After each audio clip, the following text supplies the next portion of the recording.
আসসালামু আলাইকুম। আজকে আমি আরেকটি রেসিপি নিয়ে এসেছি।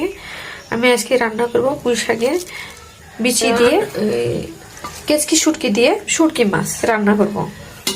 তার সাথে দিব হলো সিম আর আলু। আপনারা দেখতে থাকেন। এখন শুটকিটাকে ভেজে নিব।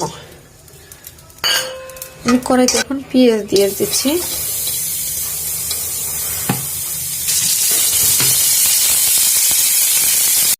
পেঁয়াজটা লাল হয়ে এসেছে, আমি এখন মশলাগুলো ঢেলে দিই। এখন একটু পানি ঢেলে দিই।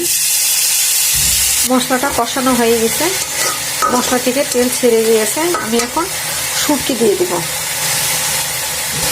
শুটকিটা একটু কষিয়ে নিই। শুটকি কষানো হয়ে গিয়েছে, এখন পুঁই শাকের বিচিগুলো ঢেলে দেবো। এটা আমার ধুয়ে রেখে শাকও আছে পুঁই শাকের, এখন ঢেলে দিচ্ছি। আলু আর সিমটাও দিয়ে দিব। এখানে একটু পেঁয়াজের পাতাগুলো দিয়ে দিব। পুঁই শাকের তরকারিটা আমার কষিয়ে নেওয়া হয়ে গেছে। এখন এখানে একটু পানি ঢেলে দিব। পুঁই শাকের বিচি দিয়ে শুটকি রান্না আমার হয়ে গিয়েছে। এখন আমি নামিয়ে একটু ভালো লেগে থাকে, তাহলে